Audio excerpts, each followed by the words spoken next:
An alien being interviewed at a secret base. Japanese war crimes so disturbing they sound fake, and nuclear test footage that shows animals being vaporized. These are disturbing videos scientists refuse to release to the public. The footage you're looking at here is an apparent interview with an alien being carried out at the S4 base near Area 51. It was supposedly leaked by a whistleblower, simply calling himself Victor.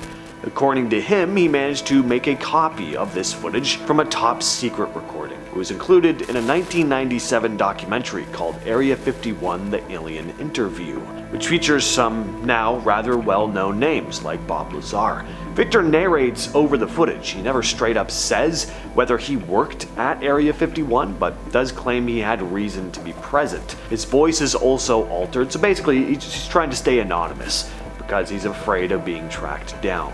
Now, whether this is real or not, the clip has become one of the most infamous pieces of so-called leaked alien footage that people still argue about to this day. During World War II, Japan ran this secret program called Unit 731. It was absolute hell on earth. There were live dissections, plague testing, frostbite experiments where they froze people's limbs solid and shattered them. I mean, stuff so extreme it sounds made up, but it wasn't. And another messed up part, apparently a good amount of this was filmed. Black and white footage was supposedly shot to document what they were doing to prisoners, which included POWs and civilians. After the war, the US made a deal with the heads of Unit 731, immunity in exchange for their data. That includes photos, documents, and reportedly film reels. Where are those reels now? No one really knows. Some say they were destroyed, others believe they're locked up in US archives. Back in the Cold War days, the US wasn't just nuking empty deserts. They were strapping pigs into chairs, putting dogs in cages, tying monkeys to posts, all right next to live nuclear test sites. It sounds insane, and it is. It's also real.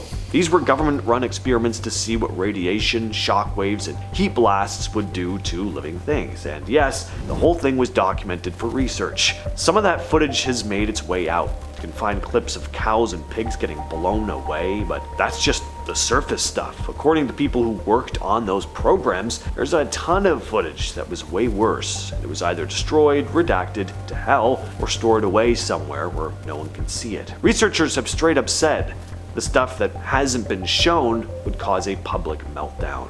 Animals being sacrificed in horrifying ways just to figure out how much a human body could take in a war scenario. After the Fukushima meltdown in 2011, Japan sent robots to explore the inside of the ruined reactor because the radiation levels were so deadly that even being in there for a few minutes could be fatal.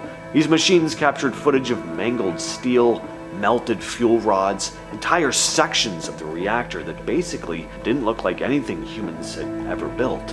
Some of it looked almost alien, twisted, like mutated looking surfaces that had literally fused together from extreme heat and radiation. Now, TEPCO, the company that ran the plant, released some heavily edited clips, usually with upbeat music and narration, trying to make it seem like everything was under control, but a lot of the raw footage has never been released. Journalists and scientists have requested it for years, but TEPCO either denies access or gives vague excuses about safety protocols. Some people who've seen the uncut footage say it shows radiation damage so intense it's hard to comprehend in some cases.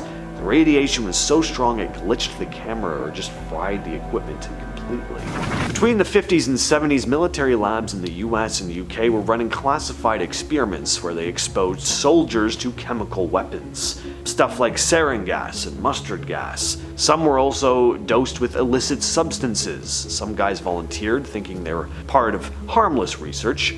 Others didn't even know what was happening to them. They'd be dosed, locked in rooms, and filmed as the substances or toxins took effect. They wanted to study how fast someone would break down, both physically and mentally. Some footage supposedly shows soldiers hallucinating, vomiting, collapsing, seizing up. In the UK, Porton Down filmed over 20,000 exposures.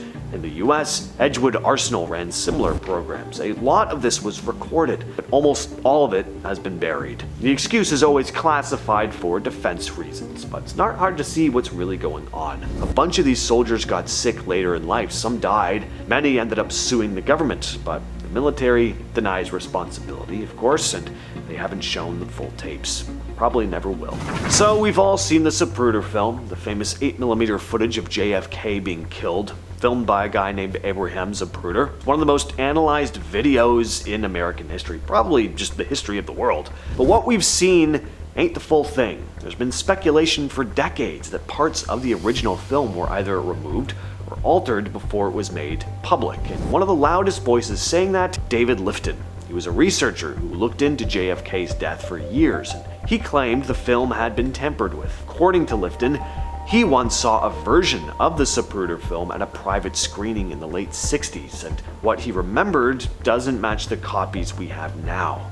He said there were multiple frames showing a disturbing white cloud or mist spraying from Kennedy's head. A lot more graphic and drawn out than what you see in the currently available version, but in the official copy that's stored at the National Archives, those specific frames are just gone. Either edited out or replaced, apparently.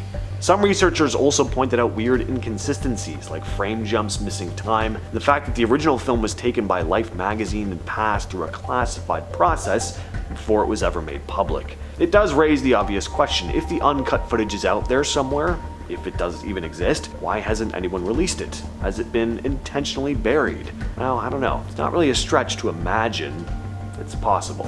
Everyone knows about the Roswell crash, the flying saucer that supposedly fell out of the sky and was secretly carted away by the military.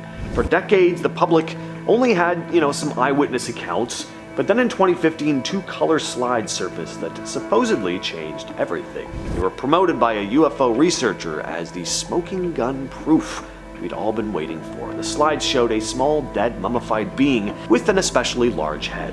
The story goes they were found in an old chest that belonged to a geologist named Bernard Ray, who was supposedly at the original Roswell crash site. He took these photos, but for whatever reason they were locked away for almost 70 years. The images were pretty striking.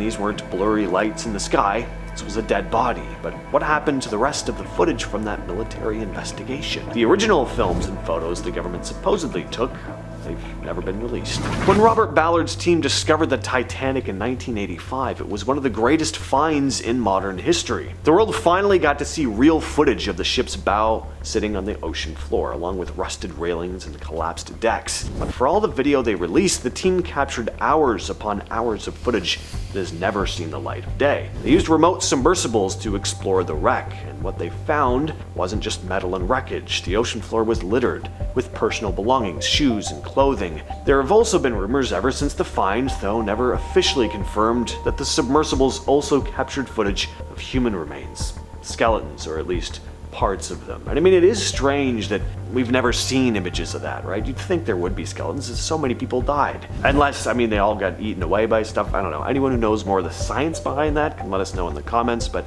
I figured they'd be skeletons, right? Ballard's always said he treated the site like a grave and avoided disturbing anything, but some believe the submersibles saw more than anyone let on, and I think there's a very good chance that that is the case. When the Challenger space shuttle exploded just 73 seconds after launch in 1986, it was one of the most horrifying disasters ever broadcast live.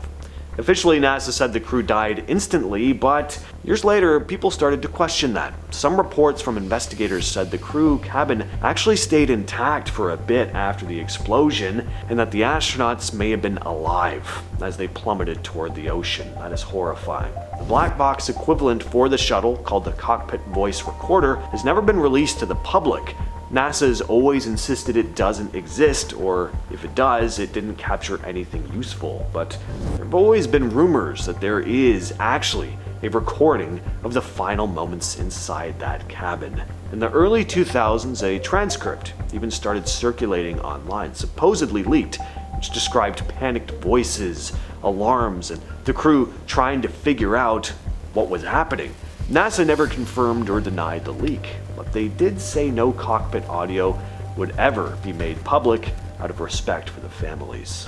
Finally, we have the Soviet sleep experiment, and no, I'm not talking about the creepypasta version, we're talking about the real Soviet sleep deprivation studies that actually happened during the Cold War. So this isn't one specific incident, it's just a whole slew of them. The Soviet Union ran brutal psychological and biological experiments on prisoners, including extreme sleep deprivation trials. In some cases, subjects were kept awake for days, even weeks at a time under surveillance, often while being dosed with stimulants. Supposedly, some of those experiments were filmed for research purposes. None of the original footage has ever been released, of course, but researchers believe that it does exist. When the Soviet Union fell, though, a lot of those files were either lost or intentionally destroyed. I've been your host, James. I'll catch you, yes, you specifically, next time.